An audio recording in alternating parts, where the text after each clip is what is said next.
2, 1, 2, 3, 4, 4, 5, 6, 5, 7, 8, 9, 10, 11, 12. 1, 2, 3, 4, 5, 6, 7, 8, 9, 10, 11, 12.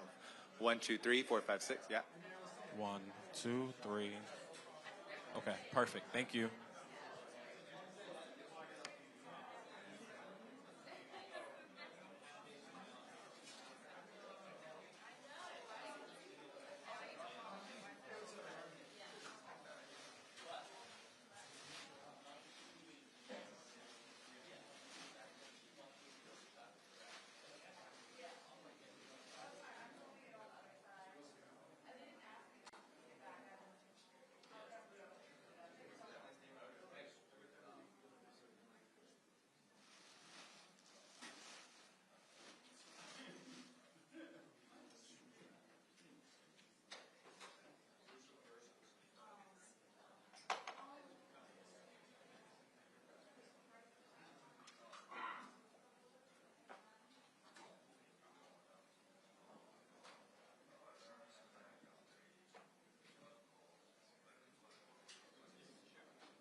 Good afternoon, everyone. Thank you for joining us. We are going to be getting started shortly. If everyone could please turn their cell phones on silent at this time. If you have a phone, if you could please turn it on silent at this time. We'll be getting started shortly with the situational update. Thank you all.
Good afternoon, everyone. I am Muriel Bowser. I'm the mayor of Washington, D.C.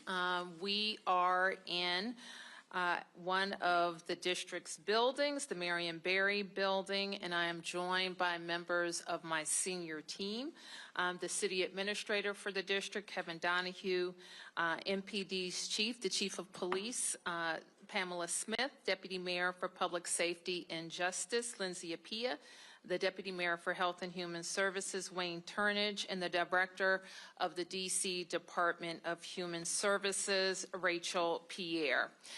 So I am here today. For those of you who are new to covering us, we are providing a situational update on the surge of federal resources in Washington, D.C. This will be a longish update. We're going to go through many slides giving you a state of affairs, and then we will have time for questions. I always want to remind people and give you a quick little primer of who we are in Washington, D.C. We are, unlike any other place in America, not quite a state, not exactly a city. We function as a city, county, and state. More than 700,000 Americans live here. We have a greater population than 2 states, and we fulfill all of the responsibility of citizenship. We pay federal taxes. In fact, we pay more per capita than most places, and we get back less. We have no voting representation in Congress. Our Congresswoman Eleanor Holmes Norton does not have a vote, and we do not have any voting we have no representation in the Senate.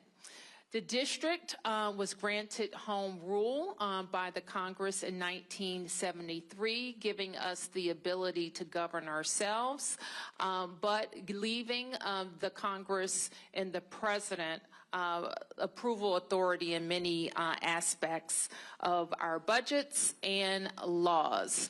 And as I have discussed over the last couple of weeks, the Home Rule Charter that I just referenced also gives the President of the United States a special provision allowing the President to compel the Mayor of Washington, D.C. to provide MPD services for federal purposes if the president declares an emergency.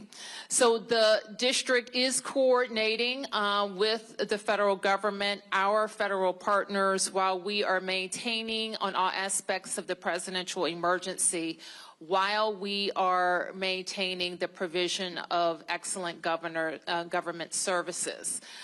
Last week, I instituted an emergency operations center. At the time, we called it an incident management team that helps us to organize within the government how we respond to emergent situations.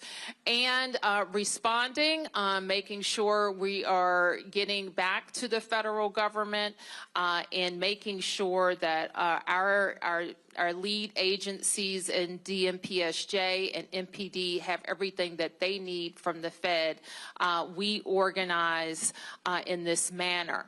This Emergency Operations Center will also allow us to support federal surge or any federal task force activities beyond the emergency.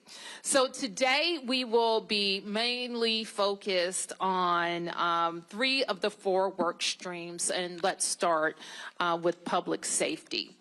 And you have heard us talk many times, and many friends don't know how unique our system is in Washington, D.C. So when we talk about the criminal justice system in D.C., It's not a local system. So unlike any state or city, our city ecosystem for public safety combines local responsibility and federal responsibility. As you see, the Metropolitan Police Department, the brave men and women who protect us, of course, our city government. The D.C. jail is where people who have been arrested are held pre-trial. The federal system includes supervision of people before they go to trial. The federal government and the United States Attorney is responsible for all adult prosecution. Youth prosecution is a local responsibility belonging to the Attorney General for the district. The courts are federally appointed judges. And then when we talk about detention and incarceration, D.C. jail will hold some people, and other people will go on to serve the remainder of their sentences at federal prisons in the Bureau of Prisons. We detain our youth with the DYRS. All of probation, both for adults and for youth, are a federal responsibility. I'd like now to talk about something you've also heard me talk about, and there's been some debate in our local press about what's happening with policing in D.C. and the number of police that we have in particular. So we wanted to give you a long view about where we are with the number of police, and we can talk a little bit about where I think we need to go. And Kevin and Lindsay, if you want to jump in to talk about the trajectory of policing, police hiring. Sure. I'll talk about the long view, and Deputy Mayor Pia will sort of talk about the past few years. So this chart shows an arc that dates back about 30 years. The first portion, you see a steady rise to try to drive towards 4,000 officers. That was achieved in 2008. Then you see a period of about 10 or 15 years where it undulates up and down, often for different reasons. There was a recession in 2008 to 2010. Budgets were cut as a result, and you see the numbers slide down. Then a push to build it back up to 4,000. Then there was a retirement bubble, largely from folks hired 25 years prior in the late 80s, early 90s. So it slides down to 3,700. Then we put in place very specific hiring and retention strategies, and you see it go back up. It undulates back up towards 4,000. The difference now is that you see a departure from that trend up and down between 4,000 and 3,700 that you saw over the past 10 years. Starting in 2020, that began a steady decline. Part of this was a national trend where it was just more difficult to hire law enforcement. Part of it was the result of choices that we made in D.C. around the budgets in 2020, and subsequently around the laws that govern policing that would make D.C. and NPD a less desirable place to come if you're a young person considering that career and you have choices between where to become an officer, whether it's local or federal. And I'll have DM Pia talk in more detail about what we've seen the past few years. Sure. So as the city administrator said, there's been a number of things that have affected our sworn staff, and we've, on the executive side, have worked to try and address those issues, because what the mayor has maintained is that we always say the path to 4,000, and so we believe we need 3,800 to 4,000 officers. And so some of the work that we've done in the past several years, you can see when we started to see more significant decreases, more attrition than those coming in, is working with council to rebalance our ecosystem towards accountability, because we know that certainly affects police as well. When people commit violent offenses, we say they need to be held. There's a lot of work that goes into actually effectuating arrests in the district, and so we want an environment where police know people will be held appropriately accountable. We also worked on rebalancing some laws that affected policing, the ability to pursue, the ability to what serious use of force looked like, to ensure that we were engaging in constitutional policing, but adjusting an environment that had become what we would say out of balance in supporting good constitutional policing. And so we made a number of those changes. We also instituted a host of incentives and across the board listening to officers what they wanted, from hiring incentives to new CBAs to retention bonuses to things like take-home cars and a variety of incentives both to retain our officers as well as to invest in bringing new officers in the door, and also in growing our cadet program and building a local pipeline of people, young people, predominantly from our city, to bolster our numbers. And so we continue to do that work to stabilize and to increase our force strength to what we believe is where we need to be, 3,800 to 4,000 officers. All right, so we wanted to show this slide, and you've heard me say, and I will continue to say, we need at least 500 new officers, to hire 500 new officers over the course of the next several years, to have the number of officers that we need and to decrease the amount of overtime that we use.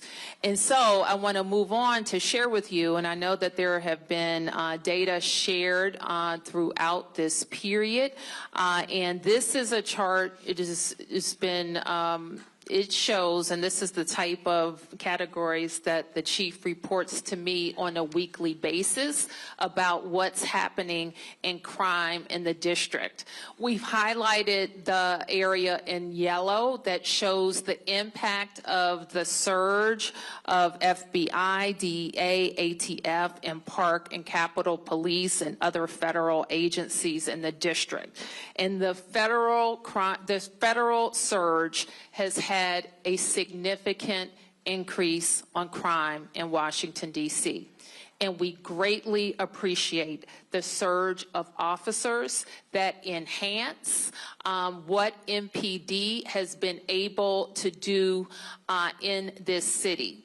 The most significant thing that we are highlighting today is the area of crime that was most troubling for us in 2023. Now, we have driven it down over the last years, but I'm going to get my glasses so I can make sure I can see it correctly. But for carjackings, the difference between this period, this 20-day period of this federal surge and last year represents a 87% reduction in carjackings in Washington, D.C.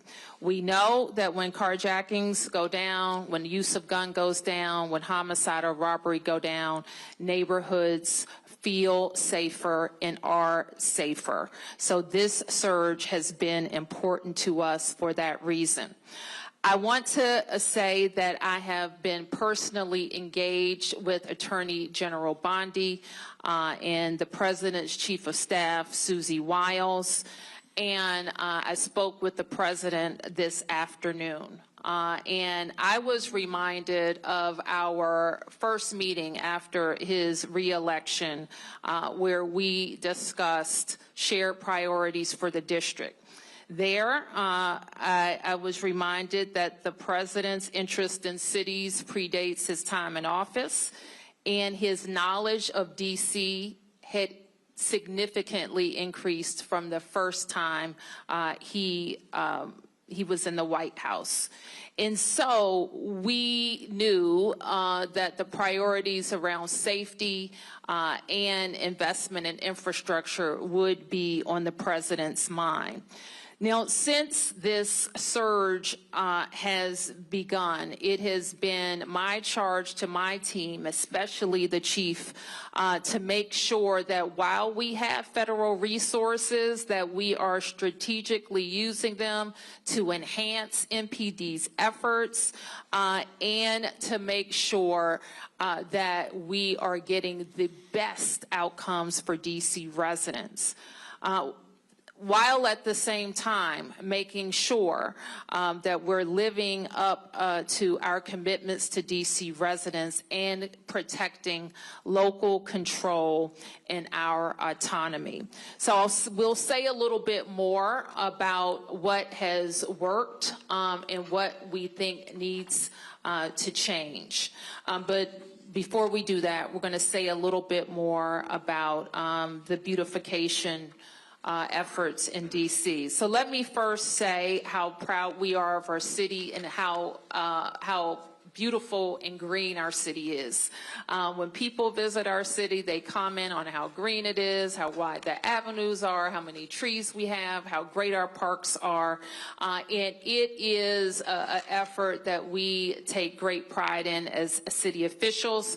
Our teams, of course, include DPW, DDOT, DGS, Parks and Rec.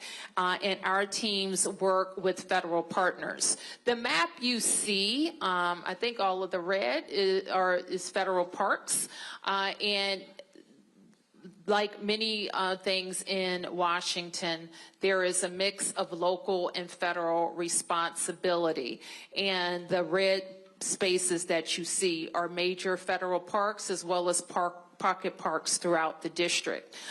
The district over the last 10 years, I have had a significant effort on improving infrastructure, especially alleys, local streets, trees, lights throughout the district, and you can see the change over these last 10 years of roads that were in poor condition to roads that are now in good or excellent condition. We will, though I don't know much of the details, we will be supportive of the President's $2 billion request to improve infrastructure, especially federal infrastructure in the district. So I want to move on now to talk about homelessness and our efforts to help people who are experiencing homelessness, who are in encampments, or who are on the street. I wanted to share a little data about our experience over the last couple of years. We do a point-in-time count every year. This point-in-time count showed that just over 5,000 people were experiencing homelessness in D.C. Most of those people are utilizing shelter. We achieved a decrease from 2024, which was our first major decrease in 3 years since the pandemic. We've seen an 18% decrease in family homelessness and 4.5% decrease among single adults. Now, sometimes people are surprised when I make this statement, but it is a fact. We have a relatively small encampment problem in D.C. It, however, is highly visible. And we spent a lot of time with our outreach staff at encampment sites trying to connect residents to services. It is among the most difficult human services issues of our time. Connecting people who are frequently have very significant mental health issues to services and getting them to voluntarily accept services. So you'll note that in January 23, this was the height, we think, of our encampment proliferation with 94 locations. By 2025, that was down to 74 locations. The number of people we believe were in those encampments at the height were 294 people, down to 128 people by July of 2025. So what we're doing now, there has been, and it is also our belief that our system can accommodate everybody inside. So this week, I think Thursday or Friday, we are going to do another census count of unsheltered people in D.C. That will give us an accounting of if any tents remain, where those tents are, the number of residents living there, and the number of people who may not be in tents but are still on the street. We want to know where they are so that we can connect them to services and get them to come inside. So I just want to wrap up by talking a little bit about next steps. Firstly, in the next couple of days, I will issue a mayor's order that spells out how our Emergency Operations Center will continue to engage with the federal clean and safe and beautiful task force and ensure that task force resources continue to be strategically deployed in the district. This is what we think in just a couple of weeks of experience has worked. Having more federal law enforcement officers on the street. We think having more stops that got to illegal guns has helped. We think that there's more accountability in the system, or at least perceived accountability in the system, that is driving down illegal behavior. We know that we have had fewer gun crimes, fewer homicides, and we have experienced an extreme reduction in carjackings. What we know is not working is a break in trust between police and community, especially with new federal partners in our community. We know having masked ICE agents in the community has not worked, and National Guards from other states has not been an efficient use of those resources. What's still needed is, in the city, we're going to continue to need more police. We continue to need more prosecutors, more judges, more effective prevention programs, and we need to ensure local control. We also know what has helped us in the last 2 years drive down crime numbers. We looked at the ecosystem similar to the changes we saw in the police numbers. And we advanced legislation, the council advanced legislation, but we know there's more to do. We will continue to work with the DC Council and the Attorney General on legislative changes that will promote more accountability. We will approve the police contract to retain our force strength and look for other ways that will help us recruit and retain high-quality officers. We will offer a hiring and retention bonus to help us shore up our path to 500 new officers. And we, of course, are focused on ensuring accountability throughout our system. There are other non-law enforcement things that we will continue to focus on to promote safety, including unifying our violence intervention programs, increasing the capacity of our homeless services programs, making sure we're providing more mental health services to youth and adults, and delivering a new residential youth treatment center. Now, while this isn't a work stream of the federal task force, we include it in all of our discussions, and that's how we recharge the district's economy. You have covered a lot. The problem with the CR that caused us, the most recent CR that caused us to have to cut $1 billion from our budget, which in fact impacts our ability to quickly pay raises for firefighters and police officers. We are also very focused in working with the feds on stabilizing the federal workforce, accelerating land transfers where it makes sense, modernizing federal leasing, and other specific DC incentives that will promote our economic growth and recovery from many of the changes in our federal landscape. So that is a quick update, quick-ish update on where we've been in the last 2 weeks and where things stand. So with that, we'll be able to take a few questions. Let me get you, please. Thank you.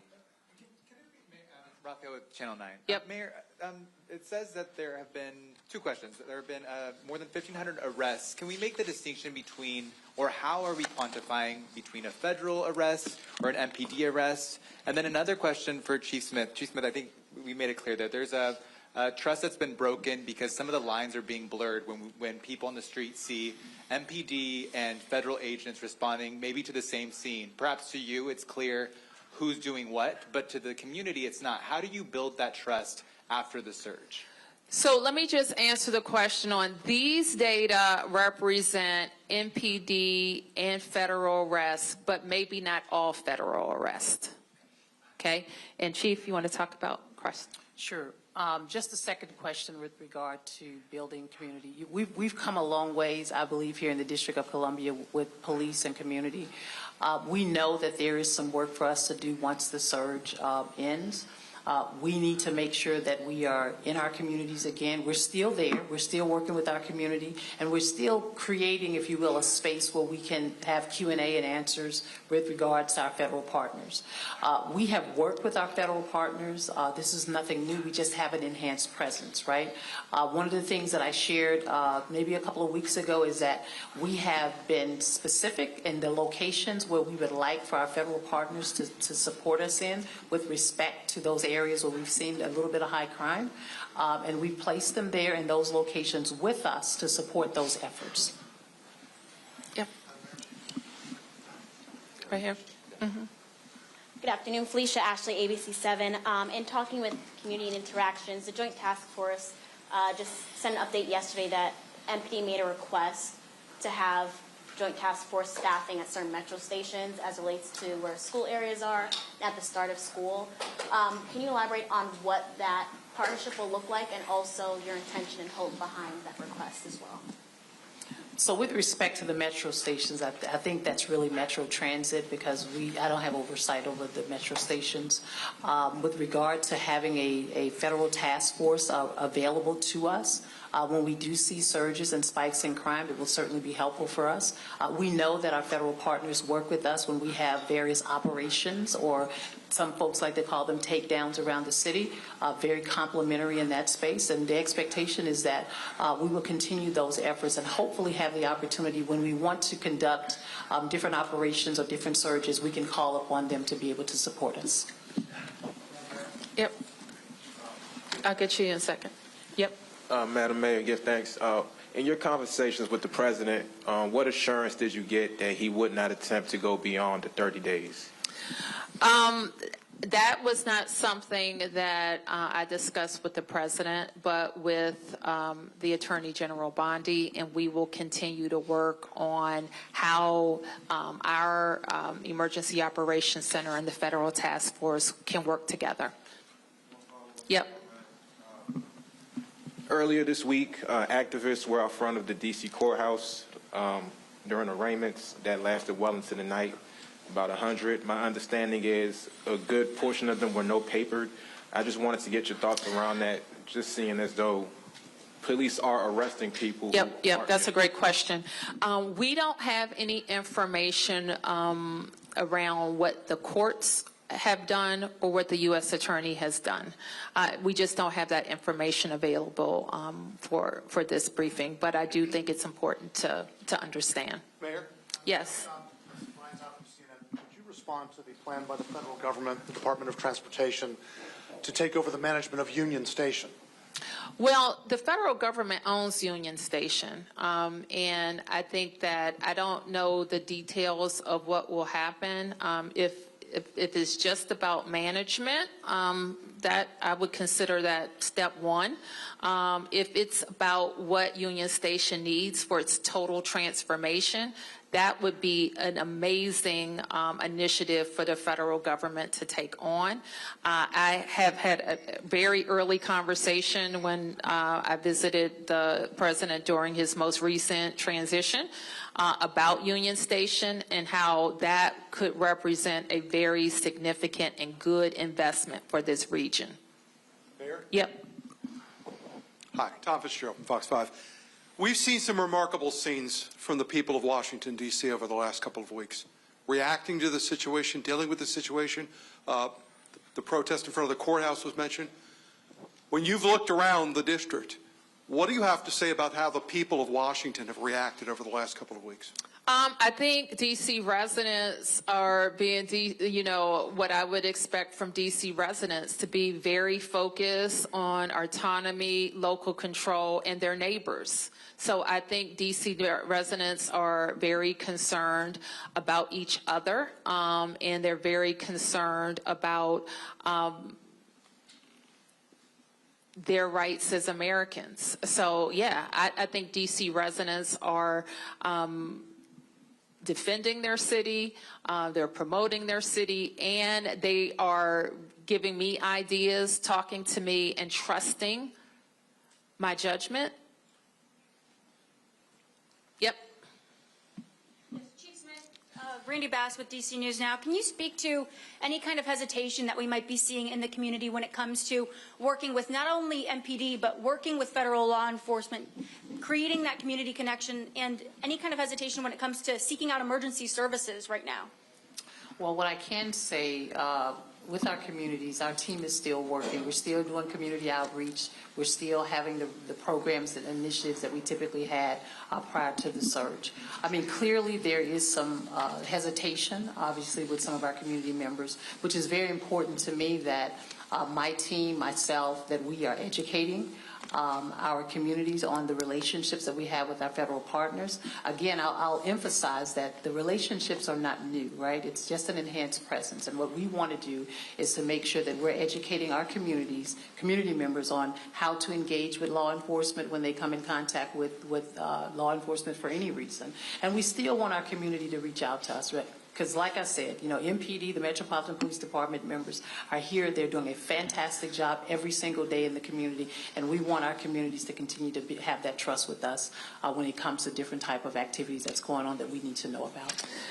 Now, if I could just add on to that, like, we don't know who's not calling, but we do know a lot of people are calling. And on that data sheet, which now I can't see, so. Yeah, so you'll notice on the data sheet it has calls for service, which in fact have increased during the surge. One of the things that we know about DC residents and visitors is that we're the fourth busiest 911 center in the country, right? While our population is not necessarily the fourth. So we encourage people to continue to call, continue to call or use 311.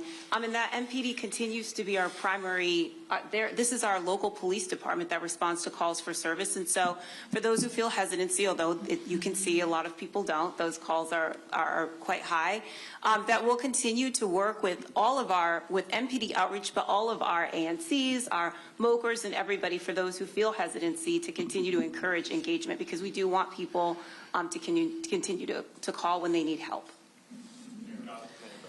Let me go this way, and I'll come right over to you guys, okay? Yep. Two questions. President Trump had said in prior days that he may look at a national emergency to keep the surge going, and then recently said that he doesn't think that is necessary.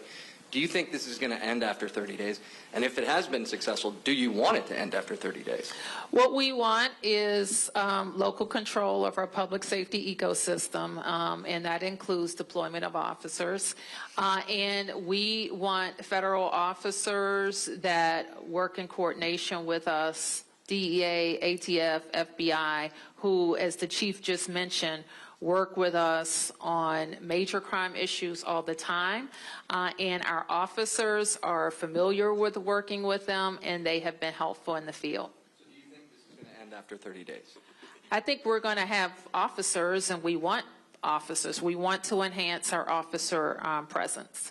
And for the chief, the chairman of the Government Oversight Committee, Comer, sent a letter to you recently asking for all kinds of things, all kinds of records, and for transcribed interviews with 7 MPD commanders. Are you cooperating with that? How is that going? We will cooperate. We have been cooperating, and we will continue to cooperate. Thank you. Yes, sir. Yep. For the mayor, could you say why you believe the Trump administration exerting greater control over Union Station would be a good thing? They own Union Station. It's owned by the Department of Transportation. And it will be a good thing because that station has suffered from needing some say $12 billion, but let's call it at least $8 billion worth of investment in the renovation. And that is not something that the district will be able to support. It is an important regional asset, it's an important asset for the Eastern Seaboard, it's an important asset for the nation. So it is appropriate, in my view, for the federal government to make the necessary investments in the transformation of Union Station. Do you know whether or not they plan to make those investments? I don't. It's not in any current budgets, and it hasn't been for as long as I've been familiar with the plans. It has suffered from not being able to get the money that it needs for the renovation. Yep. Just Scott Gemmell with WTOP. Two questions for the mayor. First, what can you share, if anything, about the president's conversation regarding city roads, medians, infrastructure? He's been critical of those. And secondarily, possibly for the chief as well, how could you all be sure that MPD officers wouldn't be making the arrests that you showed on that data screen without the federal surge? Say that. Can you give me that last question again? Sure. Just how could you be sure that MPD officers wouldn't have made all of the arrests that were illustrated on those charts without the federal law enforcement surge? Well, we know, and I'll turn to let me just turn to the chief about some additional deployments that could have been made. Let me put it this way.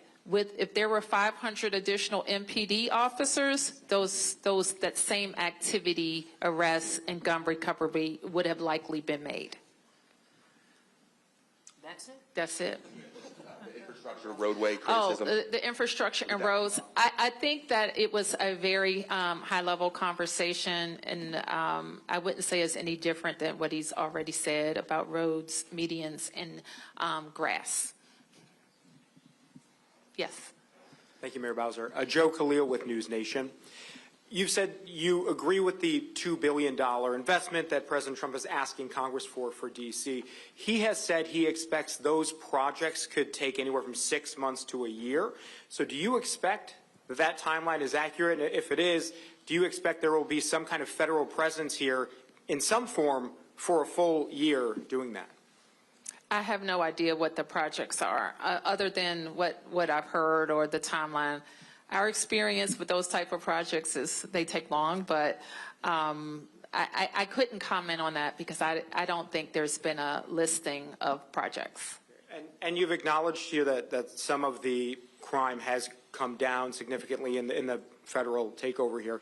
There are surge in the surge. Federal surge. Excuse me.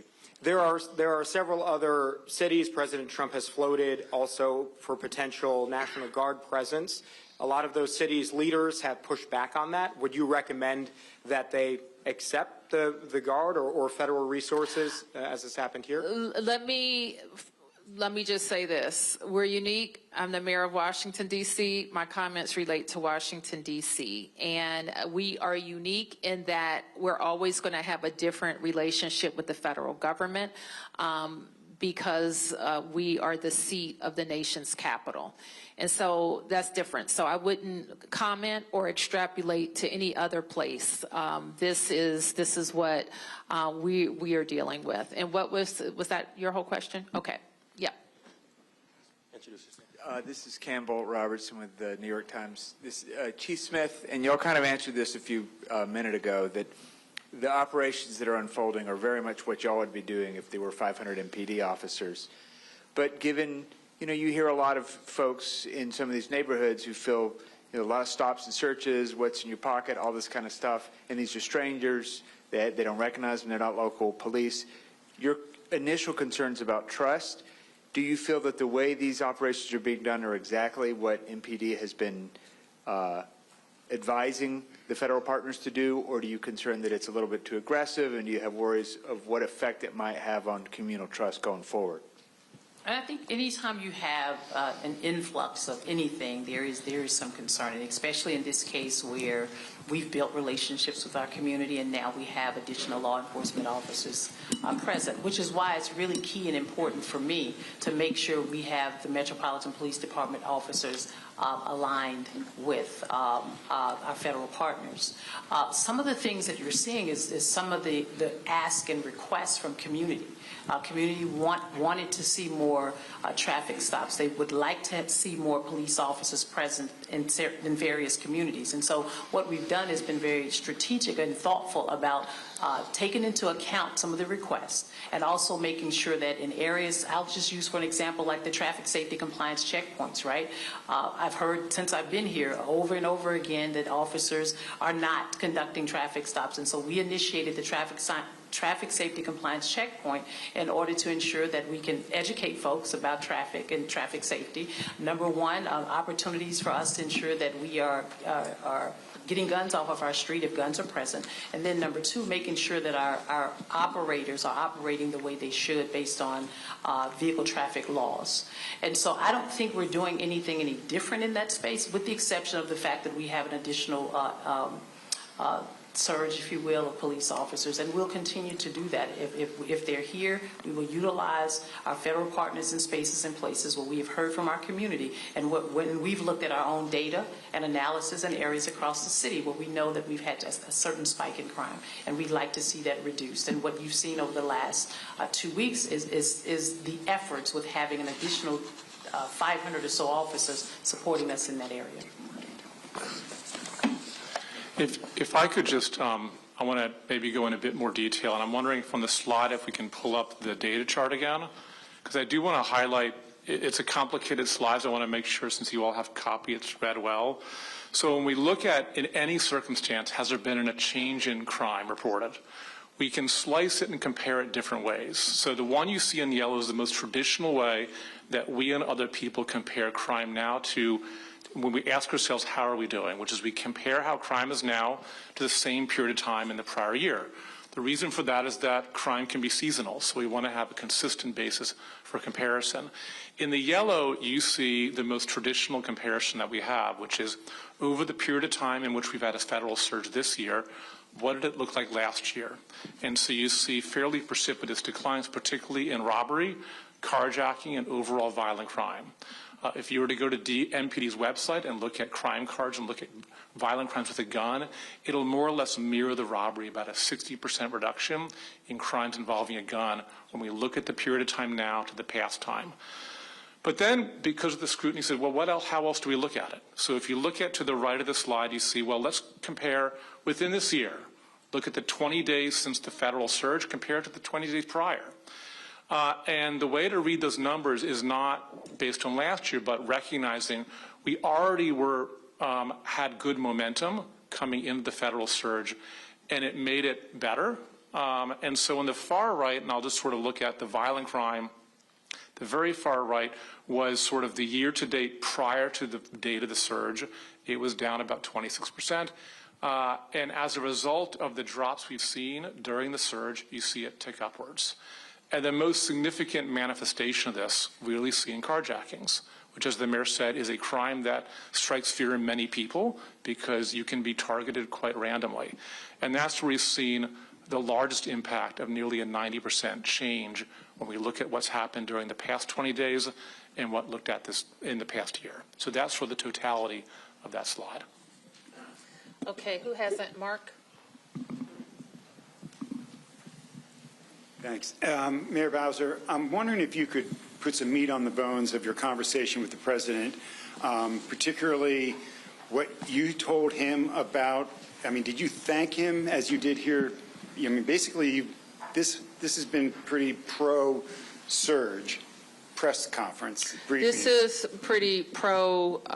We have seen reductions in crime. And this comes just after President Trump said, Mayor Bowser better get her act straight or she won't be mayor for long. So I'm wondering if this is in response to that, what you said to the president, what he said to you, did you push back at all? Because while, yes, the numbers are down, when we look at what's happening in the streets, there are a lot of neighbors who are really upset and not happy about seeing masked federal agents. You didn't say anything about the detentions of ICE, what's happening with those people, if you're doing any tracking, if you're doing any. So I'm just wondering about that conversation, and if you gave any pushback to the president about the intrusion on home rule and what he told you as to what to expect in the future. Mark, let me say we had a what I would call a courtesy meeting with the president. I had following a substantive meeting with the Attorney General, who is his designee on this issue, along with the Chief of Staff. And I'm not going to talk about the details of that conversation. You have seen what I have laid out in terms of our concerns, and you have seen what I have laid out in terms of the benefits. And that is the huge number of federal law enforcement, not National Guard, federal law enforcement, that have enhanced NPD's deployment capacity. Did you push back about the masks at all with either the Attorney General or the President about these law enforcement agents not wearing name tags? Mark, I'm concerned about masks. And so while I'm not going to give you like a rundown of every word that was said in the meeting, you can be assured that the things that we are very concerned about, we are working on a resolution for. And what about the ICE detentions? You haven't said much about those at all. Do you have any numbers on that, on how many people have been detained? And are you tracking who those people are, what's happening to those people? We do not have any information on anybody who was detained by ICE, as far as I know. And I am concerned for sure because we think anything that we do and anything that we're going to ask the federal partners to do is focused on violent crime. Mayor, about the economic impact of those ICE. I'm sorry, I don't know who's speaking. Okay. I'm Okay. sorry.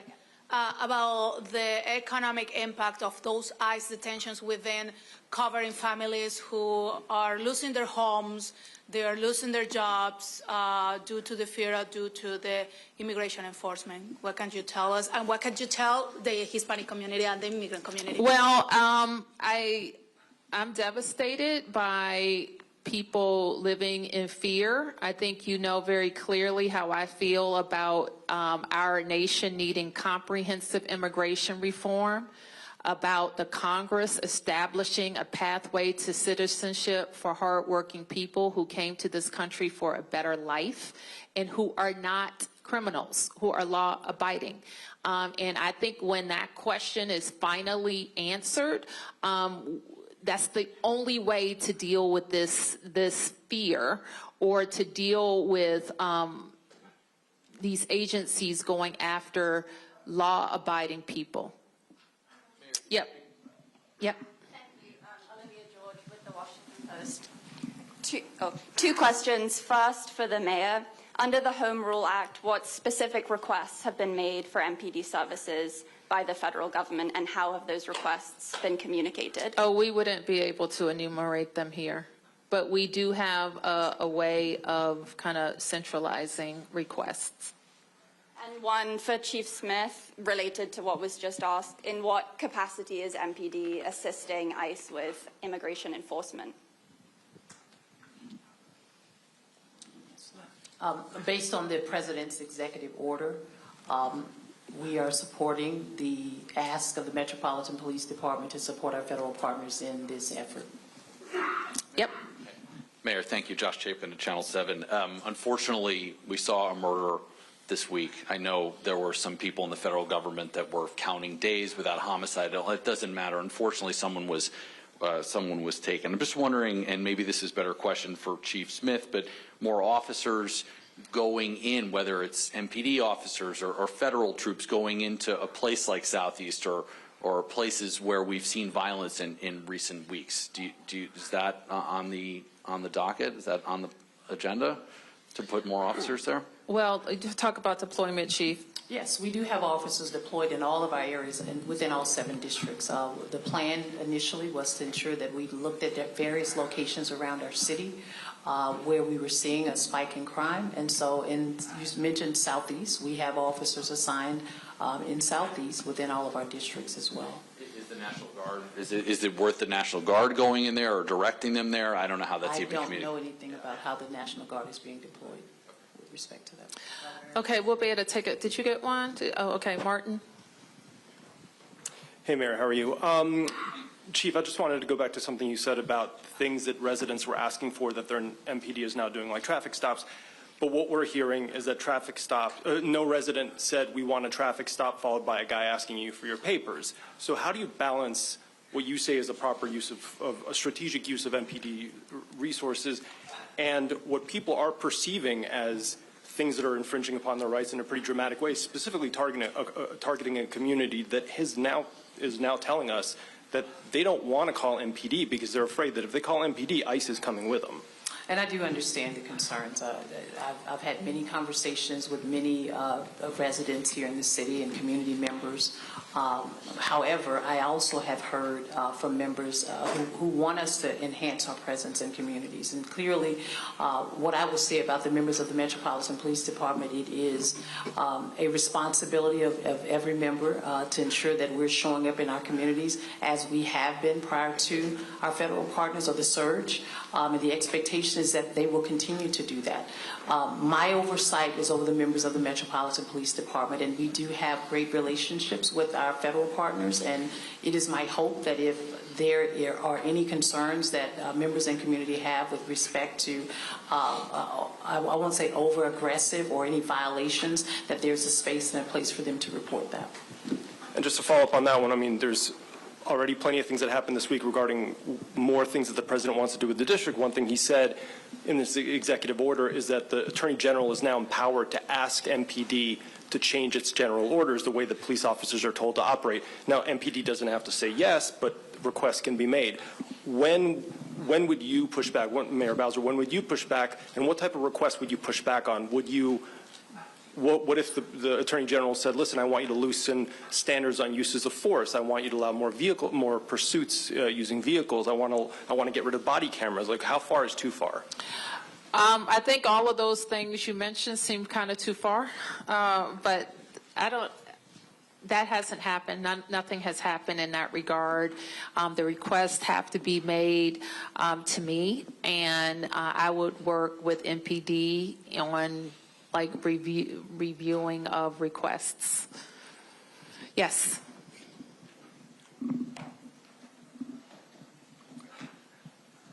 Mayor Bowser, this morning there was kind of a volatile situation in Mount Pleasant with federal officers accompanied by MPD conducting an operation and being surrounded by, according to witnesses and people we had on the scene, enraged, screaming residents right in their faces with, according to what we saw, MPD officers trying to explain things and keep the situation calm. But it was a very volatile situation. How concerned are you about an escalation in this, as you've spoken about the breach of trust and the tensions rising? Well, I feel strongly that DC residents know their rights and know how to engage in a way that is lawful. Yes. And so this morning's incident that you referenced was our criminal apprehension unit, which oftentimes throughout the course of a week will execute arrest warrants or search warrants. And in this particular case, they were doing what they would typically do any other day. And while they were there, we had about a significant number of protesters to come out in the neighborhood. We were able to maintain calm. The numbers decreased. I think when I say numbers, the numbers of protesters decreased, and we were able to affect the efforts that we were intended to affect during that time period. Okay, yes, I'm going to take a couple more. 1, 2, 3, 4. 1, 2, 3, 4. Okay, 5. All right. Hi, thank you. Fabiana Rincon with El Tiempo Latino. This might be also for Chief Smith as well. Given the confirmed priorities of collaboration between the MPD and federal officers, can you provide an update on DC's status as a sanctuary city? The council, the law is in place. There's been no change to the law.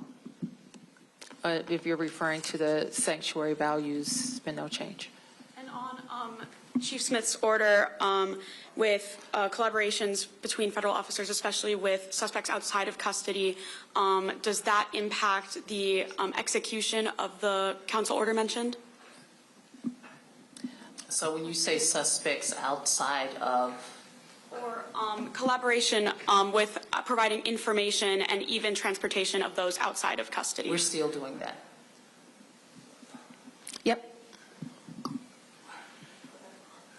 Mayor, the D.C. Police Union supports this federal surge.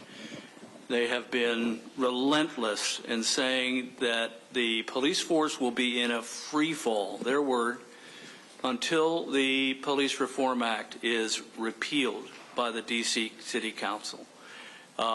They believe that police officers don't want to come work here because of what the council did. What's your opinion on that? We're looking at a number of pieces of legislation to see what should be tweaked or replaced. And I am committed to working with the council if they are interested to make any changes. Yep. Madam Mayor and Chief Smith, if you could possibly both answer this. What is your response to the House Oversight Committee now investigating the alleged manipulation of D.C. crime statistics? Do you have an opinion on them doing that and why they're doing it?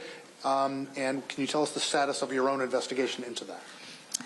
I would only add what the chief has added about the earlier question. We'll answer any questions that are posed to us, and we don't have any update at this time on the internal investigation. Yep. Anne-Marie Kucha with Street Sense Media. Can you give a little bit of your reasoning behind doing the emergency count? Is there a concern that people have been arrested or have moved out of the district in large numbers, people experiencing homelessness? I think our concern is that people have moved around the district. We think, I think the number I reported was that we think that, well, we know that about 81 more people have come into shelter. We don't necessarily know where they came from. They could have come from encampments. So we think that people have moved around. And will the results of that be shared with the federal government? And is there any concern that they could use that to then target homeless encampments? We don't expect that we're going to have homeless encampments, and we are going to work to make sure that people can come into shelter. If I could just add, some of the purpose of doing the point in time count again is there's been anecdotal conversation, anecdotal stories about people believing that there are changes, and there may be changes. And those anecdotal stories are anything from encampments. Have they moved from downtown core to neighborhoods? Are there fewer of them? Have more people taken shelter? So it's an attempt to cut through the anecdote and really get a sense of, given we're 20 days into a focus on homelessness in addition to crime, and quite frankly, that the city has made available additional shelter capacity, what does the numbers really sort of see at that? We're not collecting names for those who haven't done a point-in-time count. There's no names collected. It is really just individuals identifying those who are unsheltered or are homeless on a particular given night. Are you still going to be doing the full demographic survey or just counting? Just counting. Okay. 1, 2, 3, 4. You have the final question, okay? Yep. Hey, Mayor Bowser. Liz O'Gora, Kilrag. We're hearing from a lot of residents fears that are described ranging from tension to a sinister feeling like a horror movie, whereas you can hear the music, something bad's about to happen. What do you say to those residents who are having these feelings even as they try to go about their normal lives during this federal surge? I'm not sure I'm qualified to answer that question because I know there's a lot of anxiety. There's tremendous anxiety in the district. When I look and I see residents putting things on social media or neighborhood chats, I know that there is a lot of anxiety. There's a lot of anxiety with kids going back to school, with writing. So I know that there is a lot of anxiety, but I also know there's a lot of anxiety in our nation. It's anxiety over people being able to pay the bills or pay their electricity bill, or, I looked at what I spent last year on school supplies versus what I spent this year. So there's a lot of anxiety, and what I've told everybody is that we all have a role to play. Your role or that of my constituents is different than the role I have to play, but we all have to play our role in advancing and protecting our democracy. Yep. Beatrice Peterson, ABC News. Mayor Bowser, I was wondering if you could talk a little bit about an estimate about how much this federal surge is costing. Is MPD doing overtime? Is there support from local agencies? How much money is being spent? MPD always does overtime, and so I don't know that we're going to have a distinction with this surge or not as it relates to MPD overtime. One benefit of the IMTM setting up the Operations Center, and I didn't get a chance to introduce Clint Osborne earlier, who leads DC HCMA, but HCMA acts as our incident command for this new structure. And we are able to track expenses. Yes. Mayor Bowser, I'm Arthur Delaney with HuffPost. You mentioned a conversation with the Attorney General Pam Bondi about the 30-day time period. Are you expecting them to let this run its course at that time? Could you expand on that conversation at all? This is what I know, and I can't speak for them, but we will be prepared to take advantage of additional federal officers, to focus on the beautification, to support the federal task force when that time period expires. We will be prepared as a city. Mayor, nice to meet you. My name is Carlos, Univision. Hi, Carlos. What is your message to nervous Hispanic workers?